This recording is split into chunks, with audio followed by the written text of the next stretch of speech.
गोरा बदन, जल में लगाए गोरी अगन। पाकिस्तानी पॉप म्यूजिक के बानी जिसने उर्दू, गुजराती, बंगाली और भोजपुरी समेत कई जुबानों में गुलकारी की, जिसका शुमार बरसगीर की चंद बड़ी आवाजों में किया जाता था, जिसके फैंस में बरसगीर के अजीम गवैया किशोर कुमार भी थे।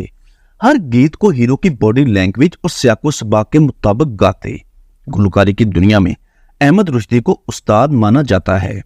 किया है जो प्यार तो पड़ेगा निभाना, रख दिया कदमों में दिल नजराना कबूल। अहमद रुश्दी जो अपने दौर के सबसे मशहूर गुलकार थे, लेकिन हैरानकुन बात यह है कि अहमद रुश्दी का कोई भी उस्ताद नहीं।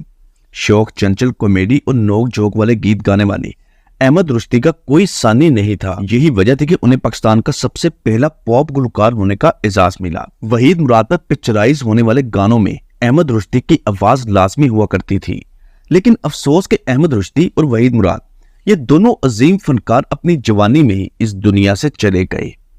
अहमद रुश्दी वो गुलकार थे जिसने किसी भी पाकिस्तानी फिल्म में अंग्रेजी गीत गाए। इसके अलावा अहमद रुश्दी उन गुलकारों में से एक थे जिन्होंने 1955 में पाकिस्तानी कौमी तराना पढ़ा। अहमद रुश्दी का असल और पूरा नाम सैयद अहमद रुश्दी था, जो 1934 को हैदराबाद दक्कन के एक मजहबी और पढ़ी लिखी फैमिली में पैदा हुए। वालिद का नाम मौलवी सैयद मंजूर मोहम्मद, जो हैदराबाद दक्कन कॉलेज औरंगजेब में अरबी और फारसी के उस्ताद थे और साथ ही मस्जिद में इमामत भी करवाते थे। अहमद रुश्दी अभी 5 साल के थे कि यतीम हो गए। वालिद की वफात के बाद वालिदा ने बच्चों की परवरिश की। अहमद रुश्दी को बचपन से गुलकारी और रेडियो में गीत सुनना पसंद थे। वो अक्सर अपनी फैमिली फंक्शंस में अपनी आवाज का जादू जगाते।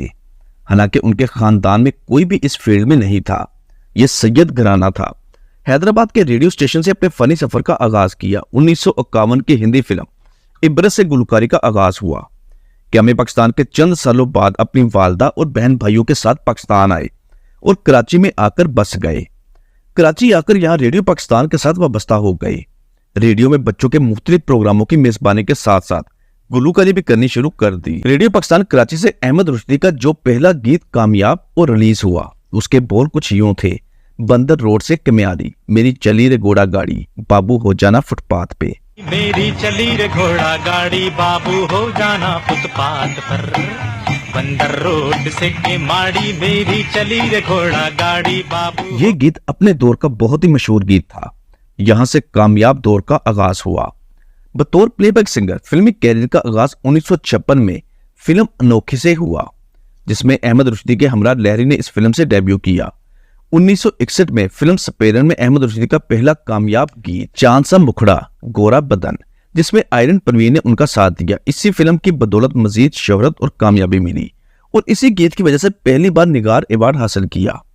अहमद रुश्दी को यह एजाज भी हासिल था कि वो बैक वक्त रोमानवी, अफसरदा और मज़ाहिया गीतों को गाने में मुकम्मल महारत रखते थे।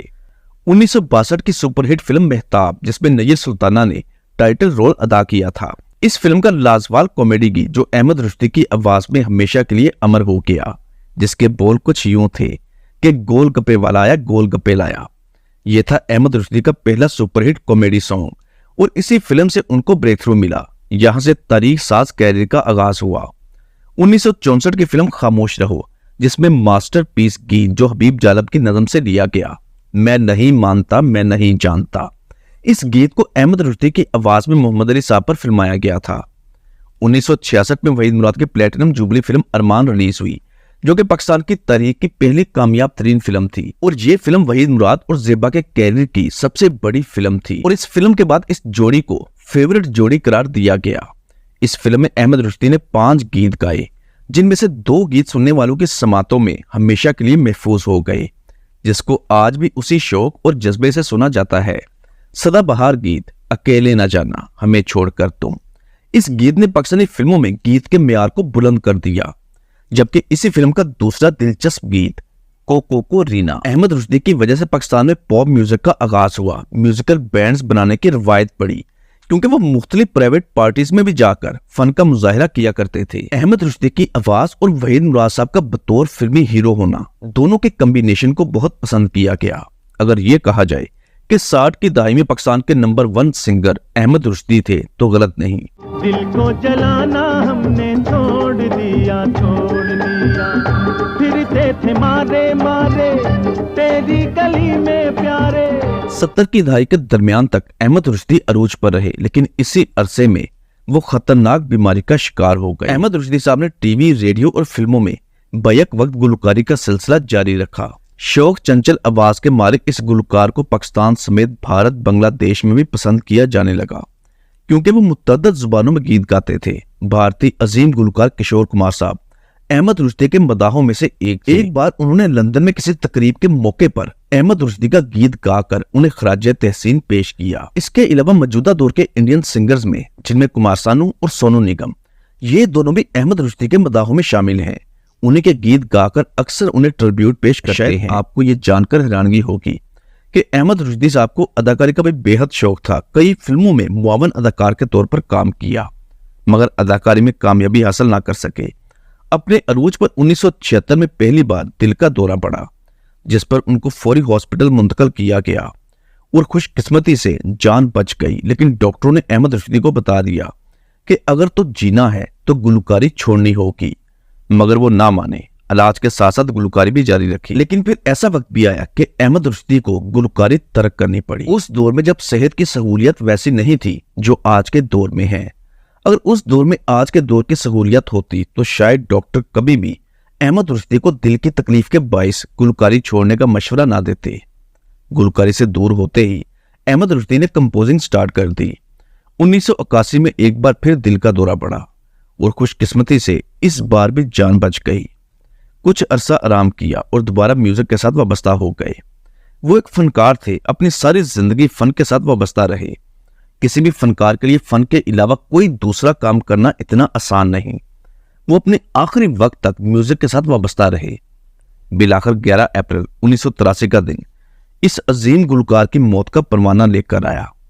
इस बार तीसरा हार्ट अटैक हुआ और इस बार अटैक इस कदर शदीद था कि जानबर ना हो सके। एक बीवी और 3 बेटियों को अकेला छोड़कर सिर्फ 48 साल की उम्र में इस दुनिया से रुखसत हो गए।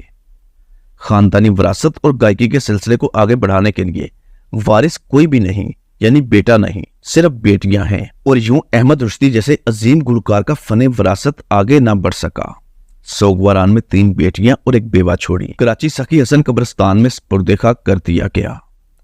अहमद रुश्दी की मौत ने जहां पाकिस्तानी फिल्म इंडस्ट्री को सोगवार किया, वहीं पर वहीद मुराद साहब भी खुद को तन्हा महसूस करने लगे। वहीद मुराद साहब ने उस दौर में तारीखी अल्फाज कहे थे कि अहमद रुश्दी की मौत से मैं आवाज से महरूम हो गया, क्योंकि सिर्फ वहीद मुराद साहब पर 150 से ज्यादा गीत अहमद रुश्दी की आवाज में अक्सबंद किए गए। इसके अलावा माला बेगम और अहमद रुश्दी दोनों ने एक साथ 100 गीत गाए, जो कि एक रिकॉर्ड है। अहमद रुश्दी को 2 दर्जन के करीब मुख्तलिफ अवार्ड्स मिले। अहमद रुश्दी की आवाज के मदाहों में सदर पाकिस्तान जनाब जनरल परवेज मुशर्रफ भी थे। यही वजह थी कि उनकी मौत के 21 सालों बाद परवेज मुशर्रफ ने उन्हें सितारा इम्तियाज से नवाजा। अहमद रुश्दी ने हजारों की तादाद में गीत गाए और ये रिकॉर्ड आज तक कोई नहीं तोड़ सका। एक मुहतात अंदाजे के मुताबिक तकरीबन 5000 गीत गाने वाले पाकिस्तान के वाहिद गुलकार हैं। अहमद रुश्दी एक अजीम गुलकार तो थे ही, लेकिन इसी के साथ साथ वो बहुत ही नेक और शफीक इंसान भी थे।